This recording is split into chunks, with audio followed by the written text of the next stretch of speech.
Det blir rask nu också, va? Det blir rask nu.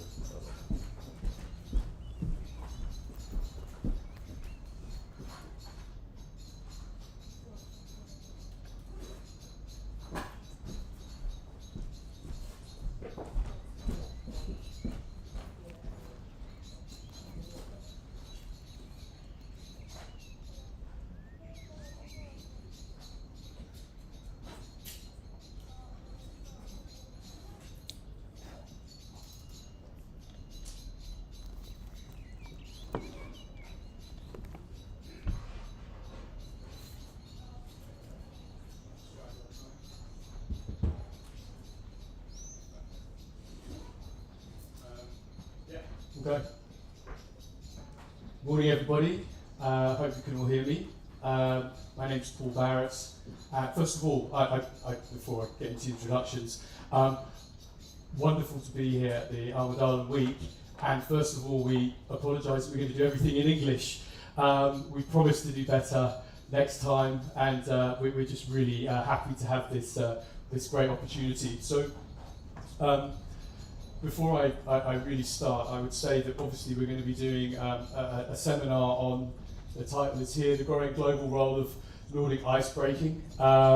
And it's going to explore the sort of critical role of icebreaking, highlighting the innovations and obviously the investments required to support industry needs and ensure the resilience and advancement of not only the Nordics, Sweden and Finland, where we have obviously interests, but also Arctic nations as a whole. And obviously the increased industrialization that's really setting to rapidly transform northern Sweden and again the Nordic region as a whole, and global interest in sort of polar regions from a trade, research and security and science perspective means that there's really an urgent need for best-in-class ice-breaking innovation and capability. And obviously the recent last winter was extremely harsh, and it meant that, you know, that coupled with rising geopolitical tensions underscores the necessity to make sure that ice-breaking capabilities can really support, trade, defence, and obviously security and sovereignty as we go forward. So obviously we are Davie Shipbuilding, the group Davie, which owns Canada's largest shipyard, which is Davie Shipbuilding, plus more recently Helsinki Shipyard. And we want to obviously do a very brief presentation today on us. I'm sorry if that seems like a bit of marketing, but essentially no one knows us here at Almedal, and we want that to change. So hopefully today we'll do a little bit about that. But what I mainly wanted to focus on was our wonderful panelists who are going to be joining us, so we can actually have a discussion.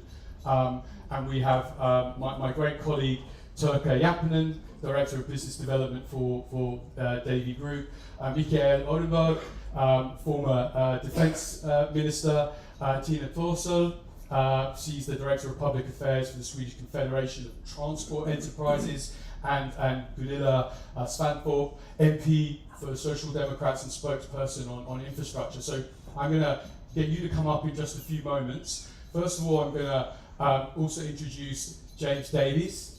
James is a sucker for punishment in some ways, because not only is he the CEO of Davie Group, he's also the owner of Davie Group with Alex Weisfield, his business partner.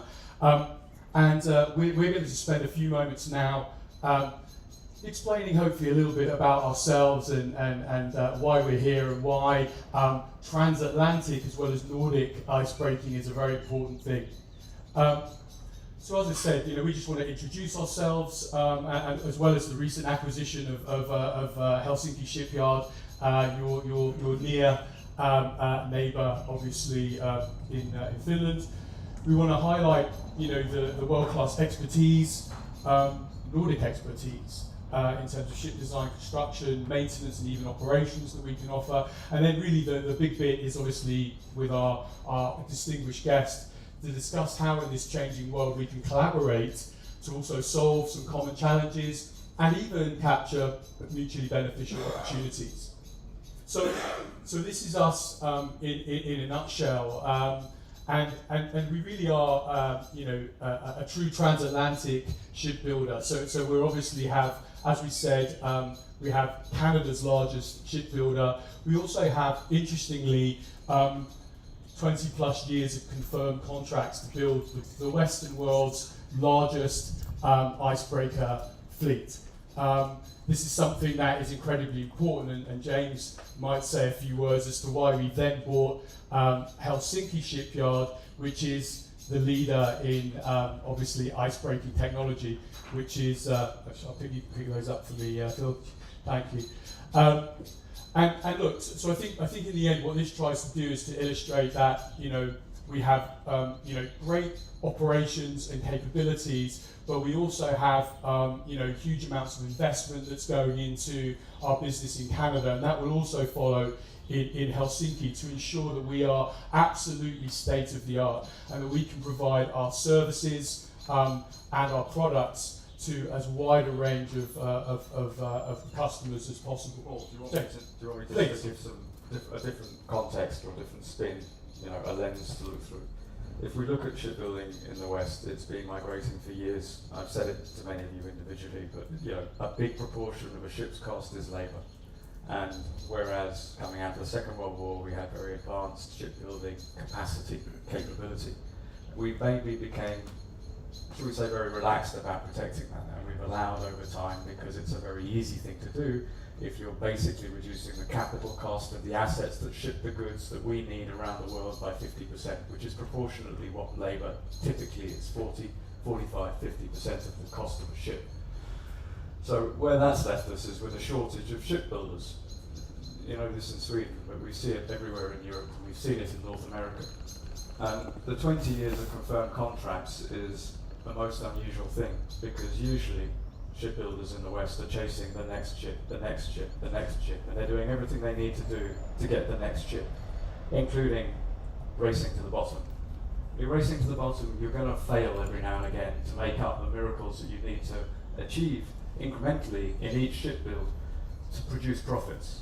And every time you take a hit that can't be easily replaced in terms of working capital. And that's what's been going on for 50 years. What Canada tried to do back in 2010, 2011 was to recognise this, that it had basically lost the ability to build its own ships. And that's important for trade, but also important for defence. And it started a programme to rebuild that industry. And we were not at first included in that process. However, since we bought the shipyard in 2012, it became obvious, and some of the things that we've done along the way meant that Canada believed it was now time in 2019 to bring Davie into that programme. And now, as Paul has said, we've got the largest icebreaker order book in the world and 20 years of work. This is what we're building. These are 6 programme icebreakers. That would be a lot larger, as large as anything in the Baltic. A polar icebreaker, which is as large as anything outside of Russian control, and some incredibly cutting-edge, dissimilar, 2 different ships, hybrid ferries, very fast, very quiet, very environmentally friendly. Can we just go back to that last slide one second? The other sort of point to understand is that, what is it? Why did we buy Helsinki? Well, icebreakers are not an easy ship to build. Outside of something that may be like a submarine with a pressure hull, and perhaps other combat-capable vessels, which are complicated because of the stuff that goes on top of the platform, you're basically looking at the hardest ship to build. We said this in Finland and people laughed at us. It's like, we do this for breakfast, guys, what are you talking about? But seriously, the problem, if you haven't, and Canada used to be good at it, but the last time they built an icebreaker was 82. That's a long time ago. That's 2 generations of workers ago. You know, guys, I mean, that's not true. Some of the guys that work in the yard actually started when I was born, but that's another matter. But that's another problem we face in our industry. But the point is this, if you get it wrong, you're going to get the weight wrong. That's where this hits you. And if the weight's wrong, the plimsoll line, the point at which the water sits on the side of the ship, is going to be higher. Well, in a normal ship, that's a problem because what happens is it takes more energy to drive that ship through the water. So you might go slower, you might not go so far. But when you start to correct it, you increase the weight again and you start to compound these things. So the ship gets bigger. In an icebreaker, it's fatal because that has an ice belt. And guess what? If the ice belt is below the water level, you're going to have a fundamental issue. So Helsinki came up for sale, and I won't go into the details of it, and I recognised we had a unique opportunity once again to find a way to advance the whole situation for the good of everybody in the industry if we took some risks. And that's what we did. It wasn't an easy thing to buy, a shipyard that was owned by Russian interests, but we did achieve it, and it was a very necessary thing at the time. Paul, back to you. I was just going to say, just to bring this back to what you were talking about, James, you know, the Helsinki shipyard, we actually have to really be very clear as well that we thought when we came to buy this amazing asset it would take a couple of months, yeah? And it ended up, most of the people who were working on that transaction are here in the room. It took a year to do that. I think it took October to November, so 13 months. But to be clear, James, there is absolutely zero Russian interest in that yard today. So that has been firmly extracted, and it's owned by essentially Canadians with a Finnish company as the operating company. The key thing with buying shipyards, just in case anybody wants to understand this, is that it negatively correlates with lifespan. So don't buy them too quickly. And the other thing is, there's lots of shipyards around the place, and some of them are very inexpensive, which seems like a bargain, except you have to find some people who know how to use the equipment that is the shipyard. What we did here, yeah, we bought the assets, but what we also did, this ship,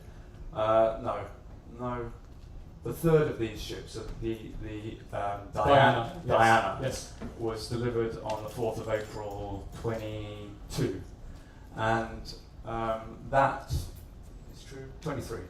And from that point on, you know, this group of people were basically in free fall. But to stop that from happening, we started paying for the team in April.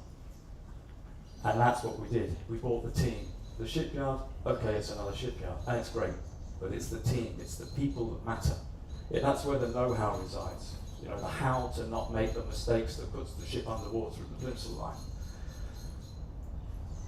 Very good. So I guess we were talking about icebreakers being very difficult ships to build, and this graph, I guess, above all and beyond anything else, really illustrates that Finland and the Nordics have captured the market over the past 70 years.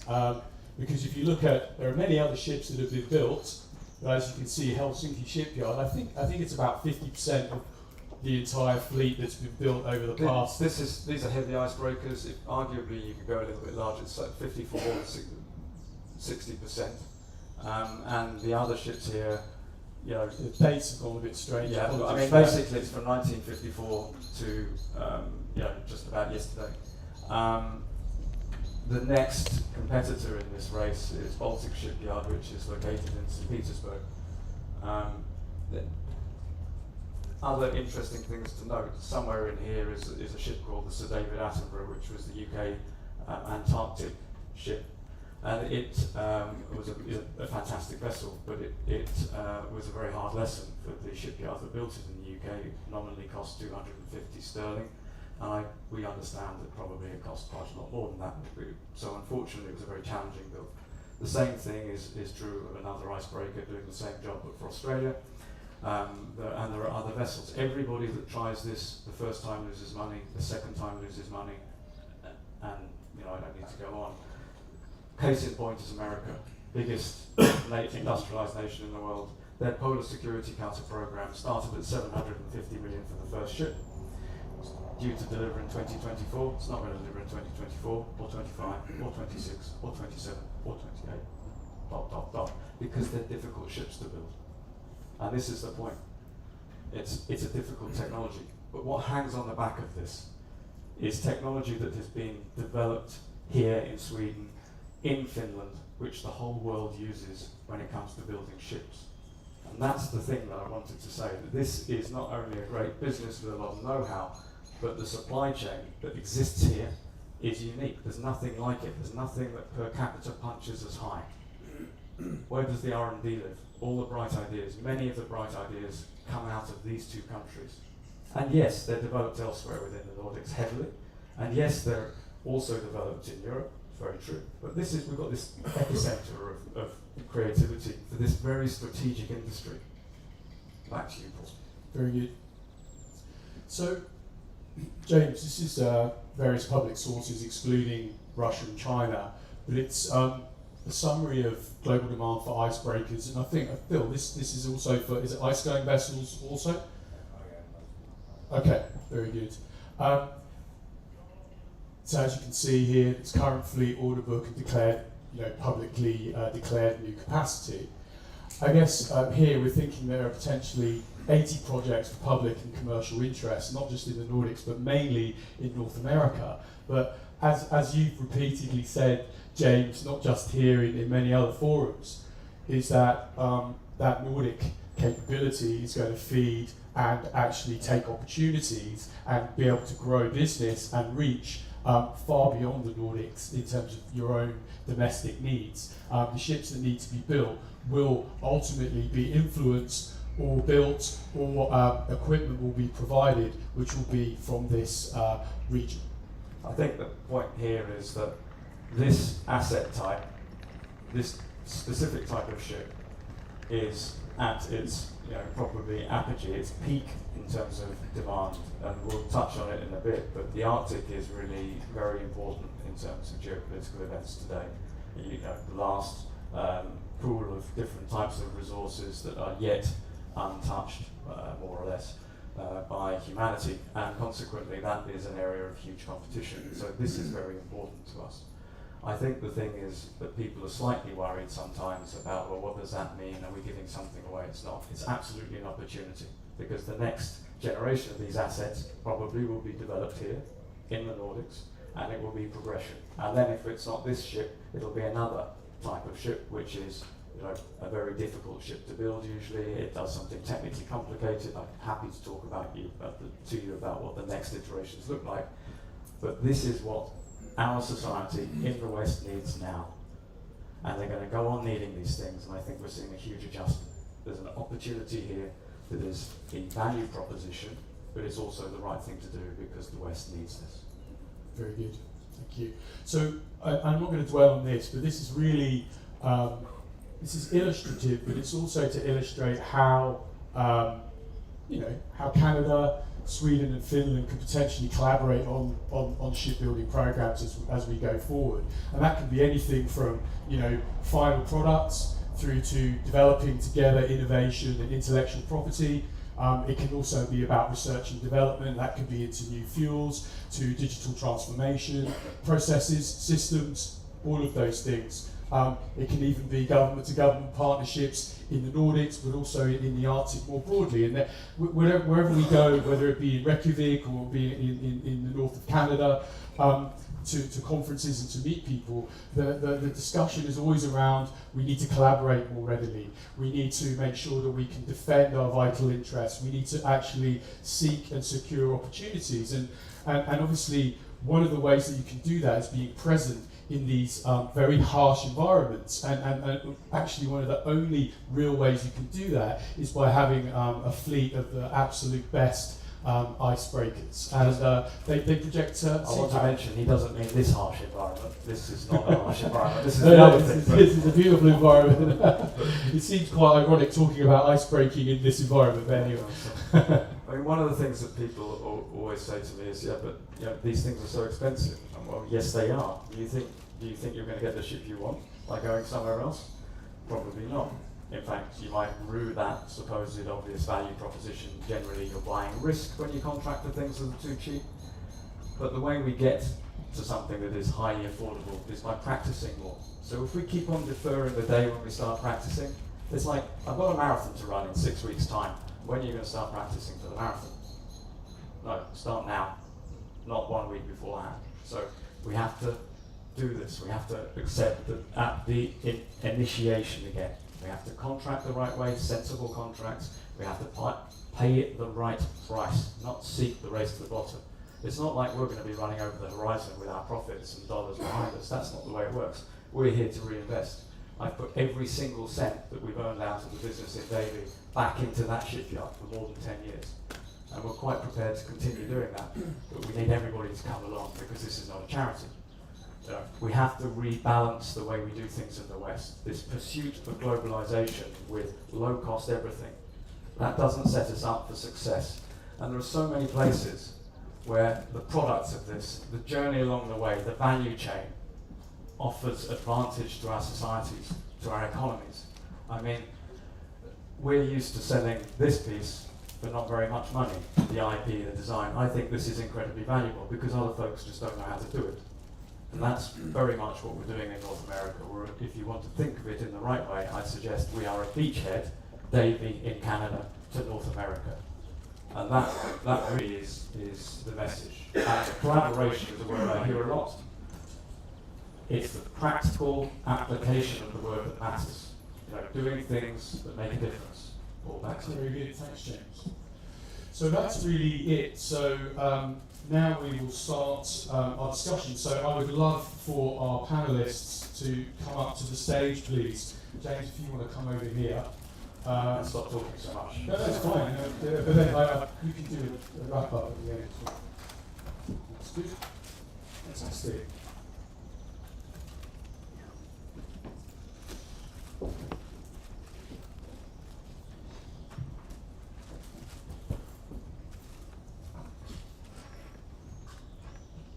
Okay, very good. So I guess I will go first to Tina. First question is what urgent developments in winter shipping capability would you like to see in the short term? Thank you very much for the invitation and for the question, and also Thank you very much for the invitation and for the question, and also for the opportunity to answer in Swedish. Yes, absolutely, please. You won't understand what I will answer, but We've got our friends Yeah. to yeah, fine. And you will smile. Kind of. Yeah, thank you. Tack. Vad behövs?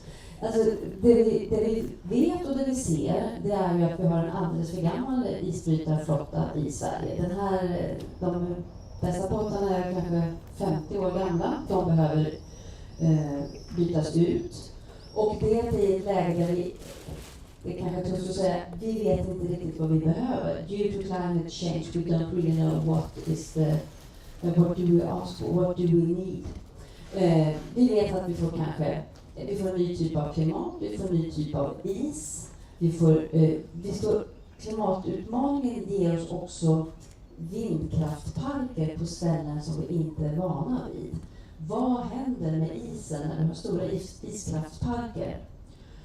Vi vet fortsatt inte vilken typ av is vi ska hantera, men vi kan inte utgå ifrån att det blir lättare, utan det kommer att bli svårare. Det är nya utmaningar och det är svårare. Så vi är i stort behov av fler isbrytare. Big need of more icebreakers, shortly. Very good. So a follow-on question is... Oh gosh, sorry. We're having an insurance claim there as well. Sorry about that. Okay, maybe we should get rid of that. Second question, as an industry representative, what's your view on Swedish harbours like Kalix in the Gulf of Bothnia closing last winter due to inadequate icebreaking capability? det faktum att vi fick stänga ett par hamnar förra året under en tid är ju väldigt oroande. Dels är det oroande för de hamnar som vi har. I Sverige har vi väldigt många hamnar. Så det är klart att det är oroande för business. Men det som också är oroande är ur det som ni själva nämnde, ett försvarsperspektiv. Hur håller vi Sverige öppet? Och hur kan vi fortsätta det? Jag kan också säga så att det är klart att Försvarsmakten är oerhört intresserad av de 57 allmänna hamnarna som finns i Sverige. Så det är klart att det illustrerar behovet. It just shows the needs, I would say. Okay. The urgency for getting those assets into place. And so for Gunilla, are winter shipping and icebreaking issues regularly discussed in Parliament and the Committee on Transport? And what are the plans? Can you tell us anything about how this is going to be addressed in a short, medium and longer term? No, it's not discussed that much in my committee, but I think it's more discussed in the Committee of Defence, I think. But I don't know, because it's secret, always, in the Defence Committee, everything. But I've also been last period in the Committee of Education, and there we was discussed about research of Oden, as you know.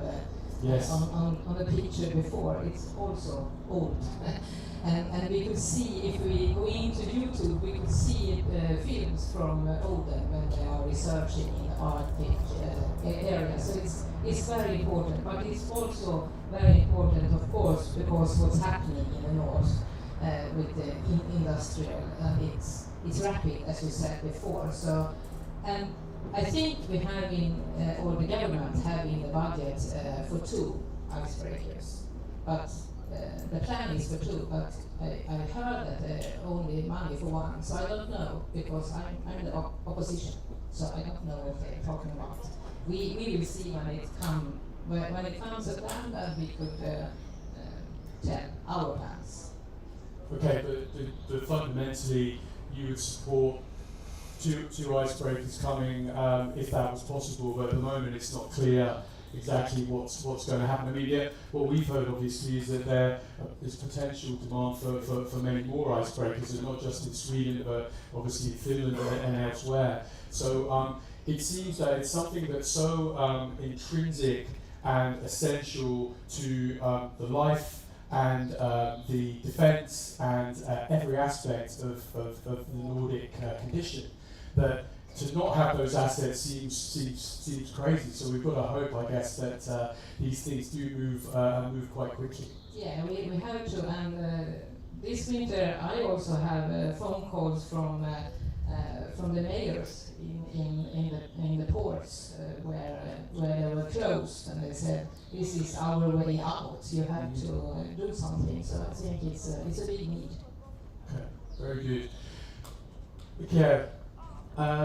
As a former Minister of Defence, I'd love to get your perspective on how icebreaking is key to national security and the shared interests of Sweden and Finland as new NATO allies. Well, it is very obvious that icebreaking capacity is something fundamentally important for a country like Sweden, and it's a great problem that we are lacking capacity. And why are we lacking capacity? Well, probably because icebreakers are infrastructure, and we haven't had it in Sweden, at least the last 10-20 years. That is to mishandle infrastructure issues. Postal service, roads, railways, so why should icebreaking be an exception?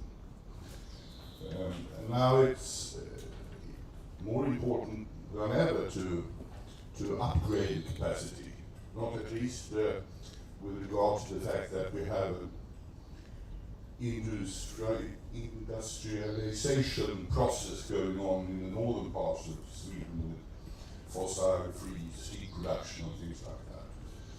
And that also underlines the importance that we are able to keep the harbours open, to promote the trade, and of course from a strict defence perspective, it's also very important that we have enough icebreaking capacity in the Baltic Sea. And as newly members of NATO, you could argue that Sweden and Finland has the main responsibility to make NATO access to. Yeah, that's very interesting. And did you think that in addition to providing access and security around the Baltic, that actual icebreaking, Arctic and other shipbuilding related capabilities could be a fantastic and highly valuable contribution by the Nordics, by Finland, Sweden and others to NATO? Yeah, definitely. So how so? How do you think that would that could work? Could it be that we could collaborate on building projects, on the exchange of ideas, all the areas of collaboration that we spoke about a little bit earlier? In these things, do you fundamentally believe that this could be rather than everybody looking at their own interests individually, that actually we could come together to actually get opportunity, but also to more quickly fulfill our own needs, because obviously there isn't enough icebreaking capacity in the Nordics right now? No, well, I think the preconditions are there. And it's a challenge, but it's also a big opportunity. And there are a lot of competence in Finland, in Sweden, and there is also a need for Western cooperation and avoid any dependency on Russia or China. I mean, that's really important, and I guess on that topic, I'll move to you now. Do you think that sort of Nordic and Arctic allies, so I'm looking at Canada, Sweden and Finland here, that they should be very specifically collaborating on the design and construction of projects? And I'm talking about not just for government interests, but also for commercial interests, because of those 80 projects that we talked about, there are many that are for commercial Have interests. commercial background. Excellent, exactly. Yeah, maybe I answer also on behalf of a naval architect from Finland, not only Davie. Of course, we should do cooperation, and there's a huge opportunity in globally. The Baltic Sea icebreakers is about 20% of the whole thing, so about the ships. So there's huge opportunity for the whole ecosystem in Finland or Sweden, marine and naval. So there is, in addition to the icebreakers, there's a lot of other ice-going vessels also. So we have to remember that. So, and of course the security aspect as a new members of NATO and active contribution for the alliance. Very good. And do you see any specific technological innovations that would be particularly beneficial and particularly valuable for the Nordic countries to actually potentially sell and grow into other markets, say into North America, so say Canada and also into the US, in addition to what we're doing today? Yeah, of course, a lot of that, as I said, it's not just the shipbuilders and shipyards, it's the whole ecosystem, the AE, Arctic engines, propulsion, Arctic, and all the companies, the ecosystem, there's a huge potential to develop something new also, and as James also referred a little bit about the other stuff, so I see that a lot. Probably don't have time here to go into details, but maybe next time. That was my fault, I'm sorry. Yeah. Still got a little bit of time. So I think so the rest for the panel, are there any kind of other thoughts that you have in terms of how we can make sure that the profile of the need for icebreaking capabilities to be raised, not just within government, but also within the public? And is this something that you're trying to do? I know you touched briefly, Gunilla, on the fact that there's talking about research, and I know that there's a study and an analysis by the Polar Research Institute here in Sweden to potentially have a new icebreaker. And I understand there has to be a public consultation in order for that to be approved, and then for funding to be made, and for a ship to potentially be designed and then built. Should we be doing that also to raise the profile of how important these services and these assets are to the wider Swedish and Nordic populations? Yeah, I think it's necessary that we do that, because we have the climate change, and we also know that we have to do something about it. We don't know what will happen, so we have to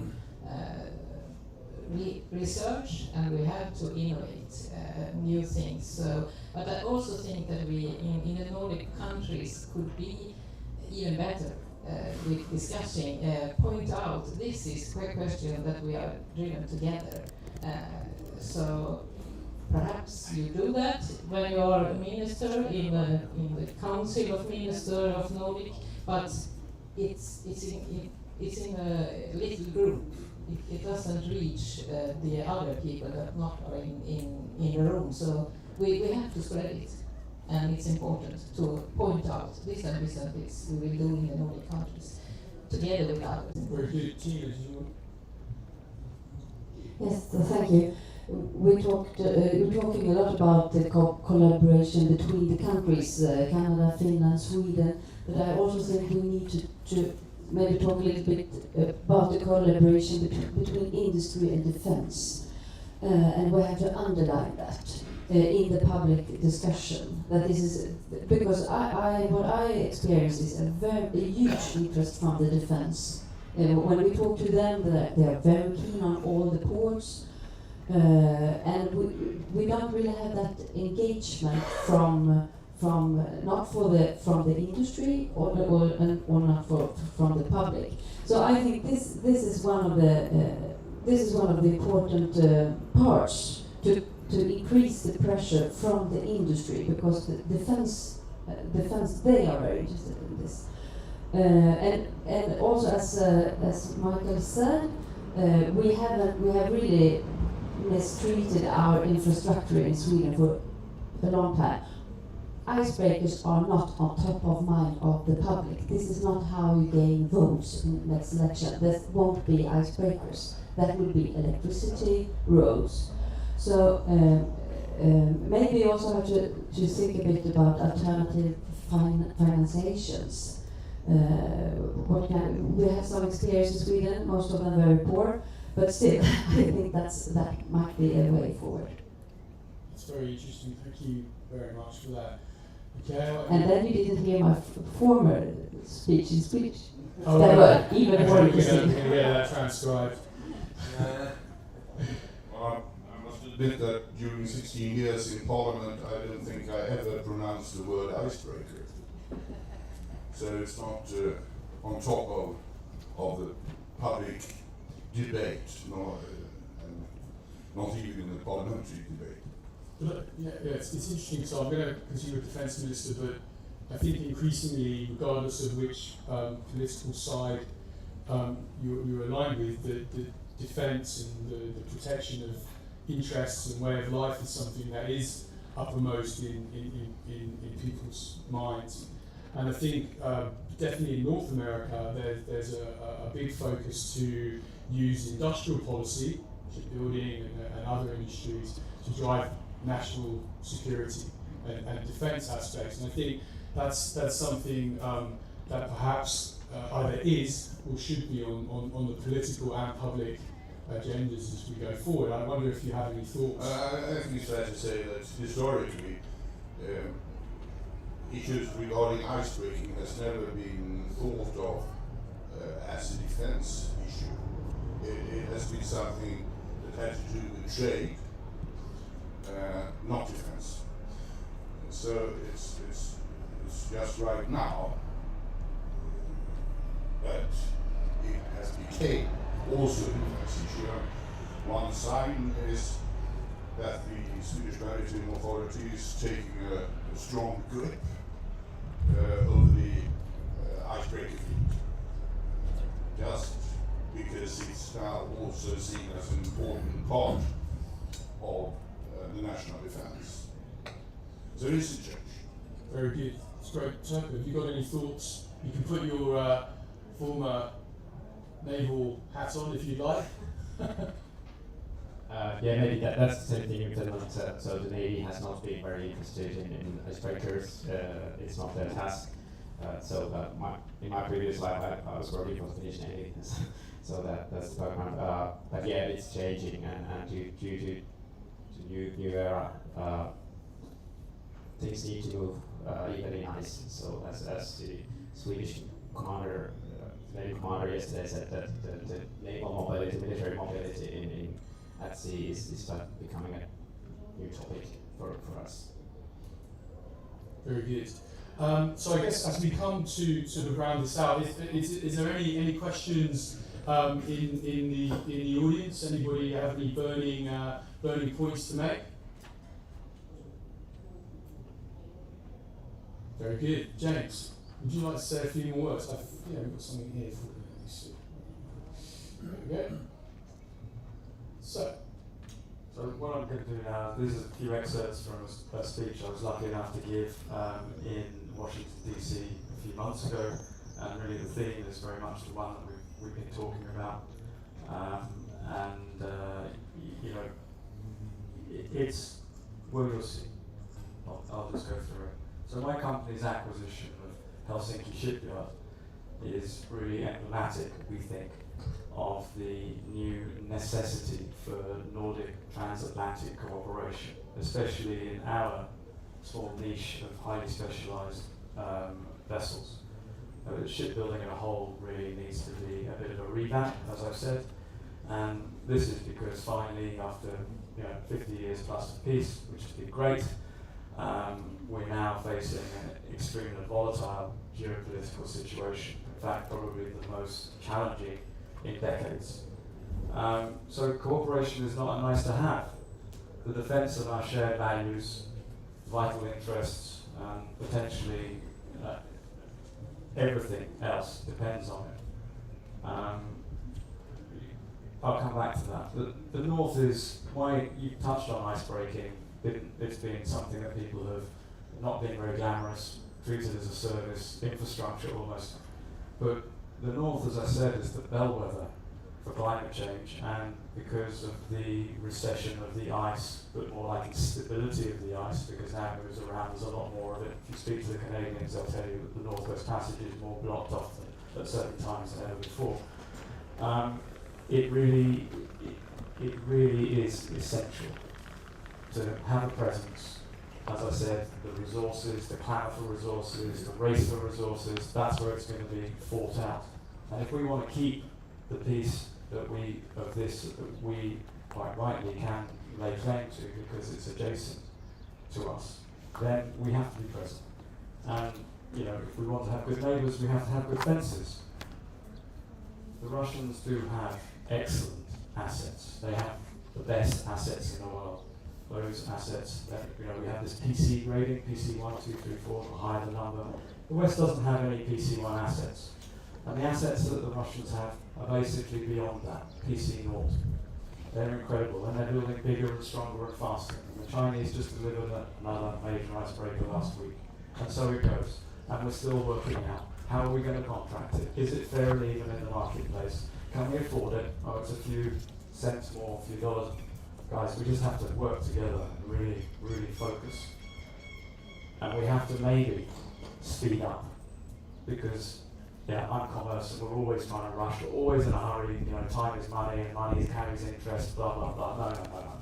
I'm saying this because if we don't, we're not going to be able to demonstrate that we can credibly stand up a supply chain, an economy, in time to be a credible disincentive to the extraordinary pressures that we actually face. And I think here in Sweden, this, Finland, there are some places in the world that think it's just another minor kind of clash in the centre of Europe and we don't have to worry about the Ukraine, but that's not the case, and we all know it. And those are the signals we have to carry to everybody. And I say the same thing, as I said, I've said it in DC, I say it back home in Canada, and I'll say exactly the same thing every day, just the same as I am here, put a bit more heat in if I need to. These things matter, it's essential, we should be concentrating on this. These assets have gone from being unsexy to frankly the sexiest thing we can be involved in. And the technology that's involved in building these ships is incredible. And it really is a new frontier. And it should be cooler than working at Tesla to come and work in this industry. So, thank you for listening to us. Thank you for letting us speak here. It's a great honour. I apologise sincerely as Paul did for doing this not in Swedish. I'm still practising my Finnish. Please don't test me on that. And thank you everybody once again. Very good. Thanks a lot. Great.